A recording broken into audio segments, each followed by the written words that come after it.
दोस्तों नमस्कार, आप देख रहे हैं सर्वश्रेष्ठ चैनल ज्ञानी राजकुमार। दोस्तों संसार में पूजा तो सभी मनुष्य करते हैं और अलग अलग देवी देवताओं की भी करते हैं, लेकिन मनचाही वस्तु किसी किसी को ही प्राप्त हो पाती है।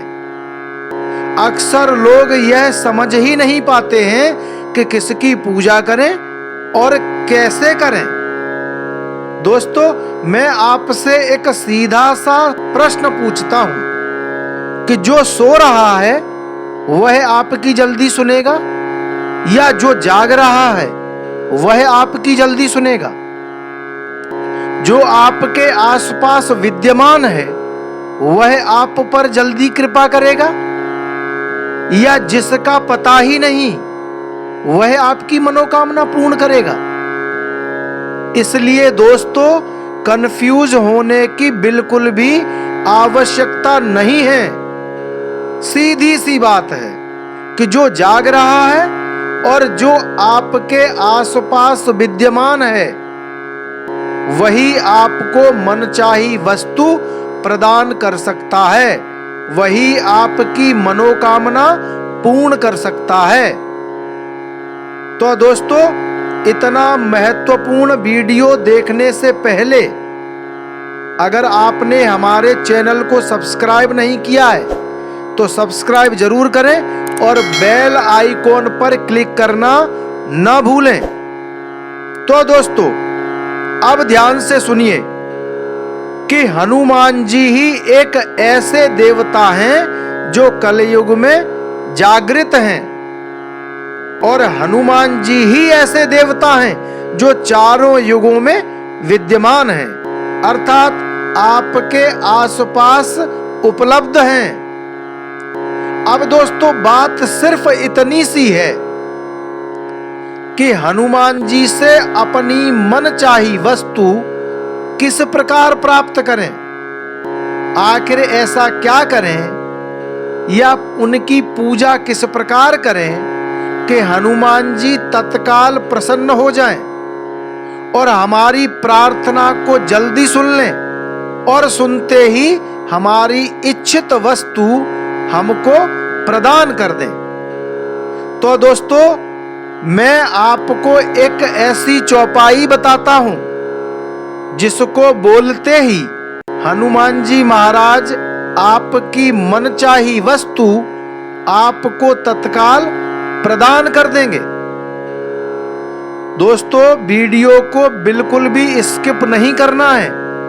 अगर आपने स्किप कर दिया तो आप अपनी इच्छित वस्तु प्राप्त करने से वंचित रह जाएंगे, क्योंकि दोस्तों मैं आपको वह चौपाई भी बताऊंगा, उसको किस प्रकार जपना है विधि बताऊंगा, उसका अर्थ बताऊंगा और आपको यह भी बताऊंगा कि श्री रामचरितमानस में वह चौपाई कहां पर लिखी हुई है।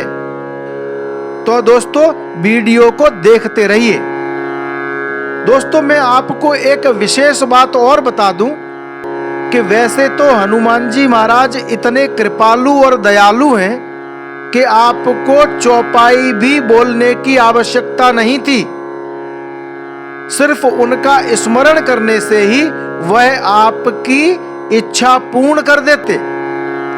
परंतु हनुमान जी के साथ बचपन में एक घटना घट गई थी। वह बचपन में बड़े ही शरारती थे और ऋषि मुनियों को परेशान किया करते थे। इस कारण एक ऋषि ने क्रोध में आकर हनुमान जी महाराज को शाप दे दिया कि तुम जिस शक्ति के बल पर इतनी शरारतें करते हो वह शक्ति तुम भूल जाओगे।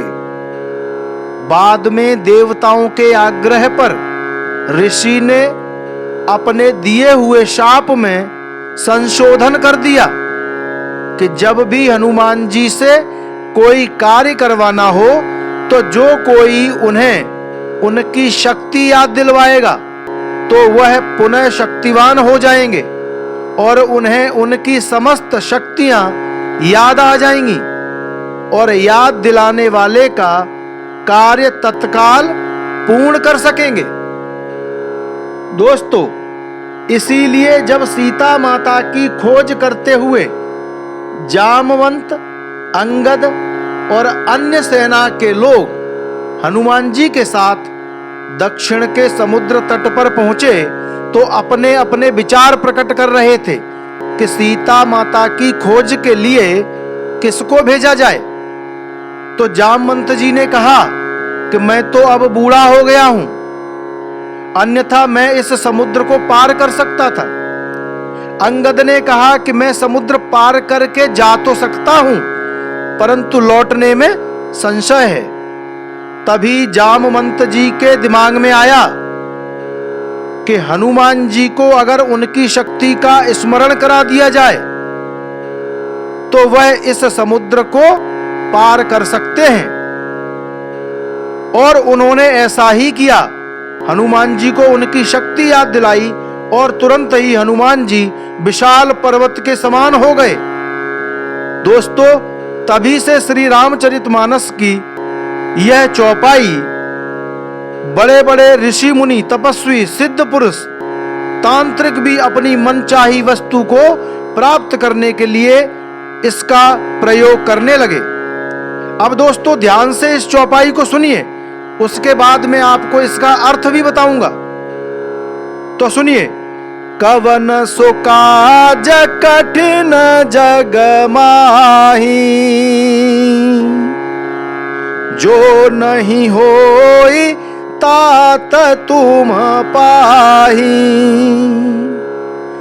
राम काज लगी तब अवतारा, सुनता ही भयऊ पर्वताकारा।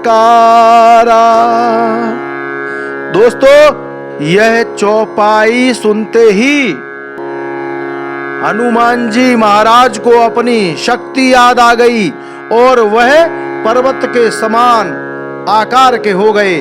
इस चौपाई का अर्थ भी मैं आपको बता दूं कि उन्होंने कहा कि जगत में ऐसा कौन सा कठिन काम है जो हे तात तुमसे न हो सके।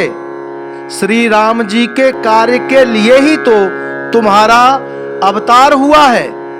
यह सुनते ही हनुमान जी पर्वत के आकार के अत्यंत विशालकाय हो गए।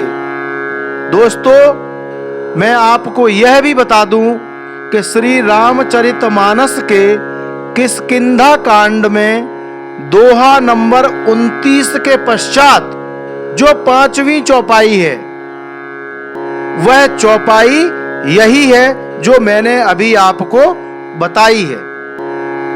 तो दोस्तों, सीता माता की खोज के लिए 100 योजन लंबा समुद्र पार करके लंका में पहुंच गए हनुमान जी।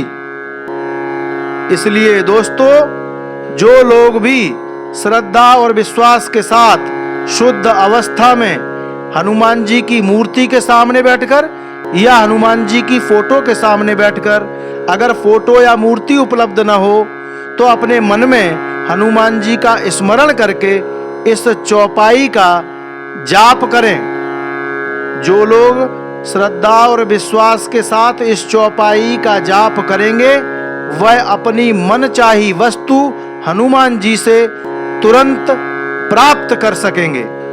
जय श्री राम।